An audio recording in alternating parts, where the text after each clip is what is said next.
Mesdames, Messieurs, bonsoir. Vous nous suivez à travers la République démocratique du Congo. Ici, sur ces beaux plateaux, nous recevons pour vous Maître Passim Mayo, au cadre de l'UDPS et cadre des COPOC, à qui nous disons bonsoir et bienvenue. Bonsoir, c'est un plaisir de vous retrouver. Merci. Nous allons aborder avec Maître Passim Mayo les questions d'actualité, les questions qui concernent les Congolais. Maître Passim, aujourd'hui, après les 100 voyages effectués à l'étranger par le président de la République démocratique du Congo, Félix-Antoine Tshisekedi Tshilombo, un seul président de l'Europe, Erdogan, le président du Turquie, est venu visiter la République démocratique du Congo. Quelles sont vos réactions à chaud? Bien, mais je dis tout de suite qu'il ne sera pas le seul, puisque le roi belge a aussi programmé. Il sera au Congo, il sera accompagné de toute une marmaille d'opérateurs économiques qui viendront accéder en dehors de la cérémoniale de Lumumba et du 30 juin qui seront prévues par la suite. Mais il y a des choses qui seront conclues. Il faut aussi dire que certains chefs d'État qui n'ont pas besoin de se déplacer pour asseoir leur coopération avec la RDC, occidentaux soit-il. Et donc, l'arrivée d'Erdogan prouve à la face du monde que Fatih avait raison de faire la ronde autour du monde. Donc, cette diplomatie est en train de payer. Mais ça s'appelle la diplomatie de développement. J'avais besoin de voir un jour que nous puissions avoir un président de la République de diplomatie sceptique et répensée. Et Fatih l'a fait. Pour une fois dans l'histoire, Erdogan arrive à Kinshasa. Il constate que son pays est en chute financière. La solution ne peut se trouver qu'au Congo. C'est ainsi qu'ils ont présenté des domaines où il y aura des investissements directs étrangers venant de la Turquie. Et comme nous sommes à l'époque du partenariat gagnant-gagnant, c'est nous qui gagnons double. Nous gagnons en termes du personnel. Nous gagnons en termes de la part qui reviendra à l'État, en termes de redevances, en termes d'impôts. C'est-à-dire, en tout, c'est nous qui allons nager dans environ 65% d'intérêt. Aujourd'hui, on peut dire que les terrains d'investisseurs que Félix Tshisekedi est en train de chercher est enfin là. Si, mais pas avec simplement Erdogan. La délégation américaine était déjà venue, vous le savez.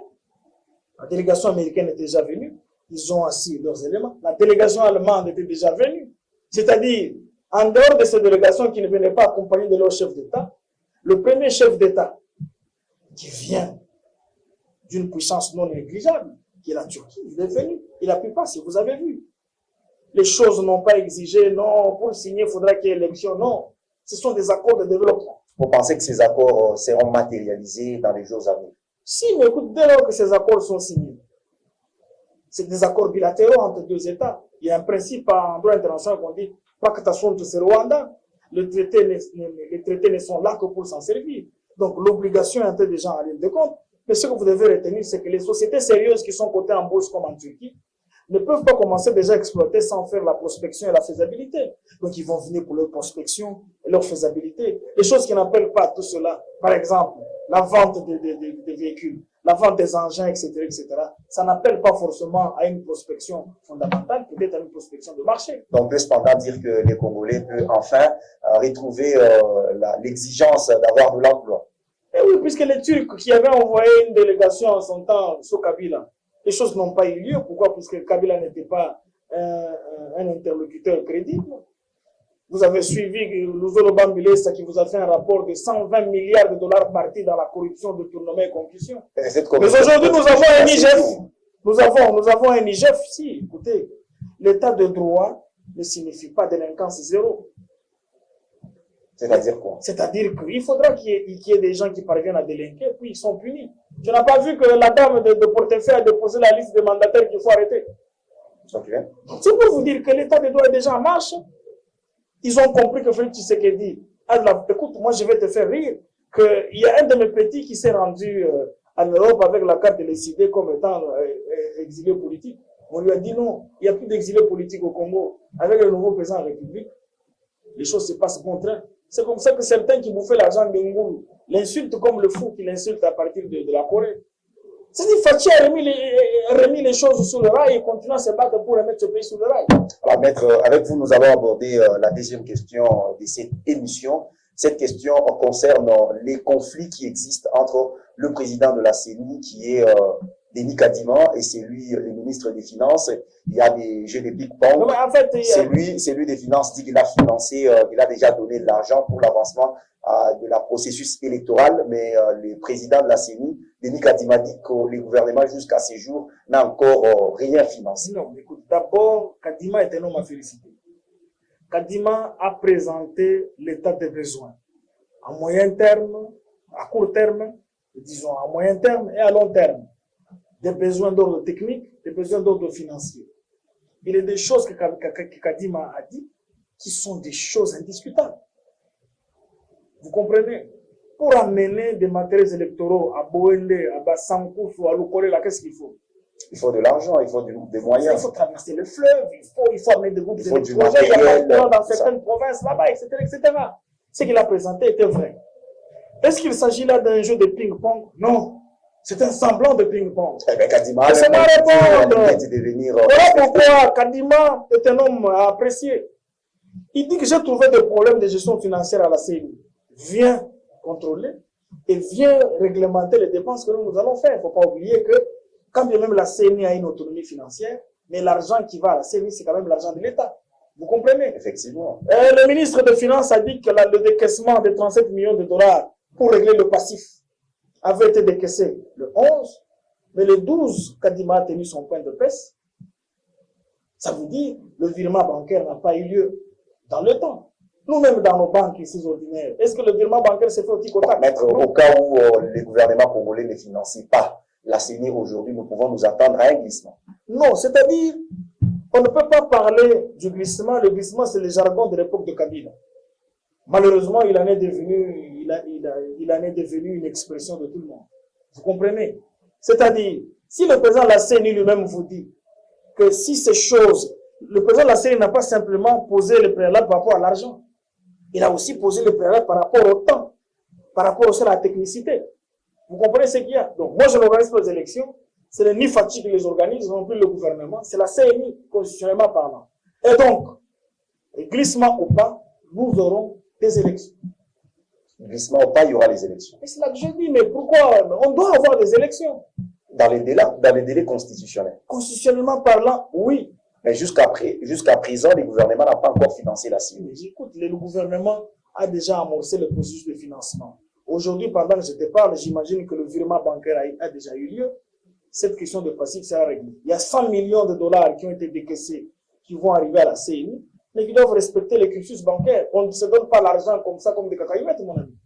Mais parce que nous parlons des élections, maître, les Congo restent jusqu'à ces jours avec une population qui n'est pas recensée. Vous pensez qu'on peut aller avec cette question des élections voilà, et du recensement? Oui, j'ai raison. Écoutez, nous avons affaire à des choses d'une nécessité importante. C'est depuis 1983 qu'il y a eu recensement chez nous. On doit connaître qui est congolais et qui ne l'est pas. Aujourd'hui, nous avons des problèmes à l'est du pays. Mais il y a des personnes qu'on ne sait pas identifier. Est-il congolais ou pas? On vous parle d'un certain Rosamouka. On vous parle d'un certain, je ne sais pas, qu'est-ce que je dis, Moutarabani. Mais tous ces gens-là qui sont en train de semer la pagaille dans Codeco, dans quoi que ce soit, tantôt vous le trouvez avec la carte d'électeur comme congolais. Est-ce qu'on peut déterminer vraiment la nationalité de quelqu'un ou l'identité du recensement de quelqu'un sur base de la carte d'électeur? Je ne pense pas. Voilà pourquoi Christian Mando a raison de marteler sur la nécessité du recensement et d'identification des citoyens. Et ça va se faire au même moment avec les processus électoraux. Au même moment ou pas, ça doit se faire. Mais c'est deux choses différentes. Est-ce que c'est la CNI qui recense? Non. La CNI a des opérations préélectorales et des opérations électorales, même des opérations post-électorales. Oui, parce que le recensement peut perturber les programmes des élections à RDC. Non, il n'y aura pas question de perturbation. C'est une question d'ordre d'arrivée. Et de savoir comment joindre l'utile à l'agréable. Vous voulez bien identifier qui est congolais et qui ne l'est pas? Oui. Et voilà, donc, nous irons au recensement. Vous voulez bien aller aux élections? Ok, laissez la CNI se lancer dans les opérations préélectorales et pour nous amener à tout ça. Il ne faut pas oublier que nous n'avons ni loi électorale, ni calendrier électoral, etc., etc. Ce sont les aléas qui l'évoquent. Ce ne sont pas des aléas, ce sont des états. Glissement. Non, ce sont des états de besoin qu'une CNI doit avoir. D'abord, nous, des personnes n'ont pas peur du glissement. Qu'ils viennent la nuit, qu'ils viennent le soir. C'est une jurisprudence. Ah non, mais écoutez, si la critique vient des gens de Kabila, nous allons appeler Mendo Malanga pour leur donner la réponse. Vous comprenez? Il ne faut pas oublier que Félix Tshisekedi a hérité d'un pays pourri. C'est la première fois qu'il gonfle un budget de 10 milliards à 11 milliards majoré par le Parlement. Ce n'est qu'une prévision budgétaire, maître. Prévision budgétaire, mais tu ne vois pas de fruits. Les 145 territoires dont on parle, c'est combien de millions déjà décaissés? Il faut prendre Fatih au sérieux. Il ne va dire pas. Bon, avec vous, maître, nous allons évoquer la dernière question liée au conflit que l'on observe dans les fédérations de l'UDPS ici à Lubumbashi. La fédération est presque divisée, c'est-à-dire il y a plusieurs fédérations à travers la ville. Vous êtes cadre de l'UDPS, cadre des COPOP. Quel est votre message? Comment arrivez-vous à analyser cette question? Je suis d'abord au regret de constater ces divisions qui ont perduré. Pour la ville de Lubumbashi, je suis en train de vivre la 25e division depuis que je suis à l'UDPS. C'est la 25e fois qu'il y a ce problème. Pourquoi? Parce que Kinshasa ne sait pas très bien les éviter. La question de Lubumbashi, la promesse avait été faite en son temps par l'ancien président Haï, que dans 2 semaines, je vous enverrai un nouveau comité fédéral chapeauté par des jeunes. Et n'oubliez pas qu'ici, chez nous, c'est la base qui décide. Est-ce que cela fut respecté? Non. Donc, vous voulez dire que ces désordres est perpétré par Kinshasa? Je ne dis pas perpétré, parce que si je dis perpétré, c'est comme qui dirait que je mets les gens en accusation. Le silence de Kinshasa, le caractère manœuvrant de Kinshasa sur certaines questions est à la base de ceci. Et je ne peux pas traiter ça par le bout de la cuillère. Le Lubumbashi, c'est notre fief électoral. On ne peut pas admettre que les gens sont en train de se battre sous un silence coupable. Voilà, le mot arrive. Sous un silence coupable de Kinshasa. Puisque, écoutez, c'est une mèche à petit feu. Mais si on ne règle pas cette question selon la volonté de la base, la suite sera laquelle? Voilà pourquoi moi je dis que avant que nous puissions aller au Congrès, il nous faut rapidement un petit conclave. C'est-à-dire... Nous allons traiter des questions à cœur ouvert, on va mettre le point sur les i, on va échelonner et réchelonner certaines histoires pour éviter que le Congrès soit un lieu où on va se régler le compte. Non, on doit arranger les choses dans un petit conclave qui pourra nous prendre 3-4 jours. On coule des résolutions en commission. Et puis par la suite, nous allons atterrir au Congrès comme il le faut. Maître, parce que Je suis contre la violence d'où qu'elle vienne, mais écoutez, on a mis dans la tête des combattants que nous sommes au parti. À l'UDPS, c'est la pyramide renversée. Donc, quand à la base, on vous dit que celui-là n'est pas bon, il n'y a pas que le Lubumbashi. Des problèmes comme ça à la fédération de Kabinda, des problèmes comme ça à la fédération de Kananga, des problèmes comme ça à la fédération de Kasumbalesa, des problèmes comme ça à la fédération de Likasi, des problèmes jusqu'à la fédération de Isiro.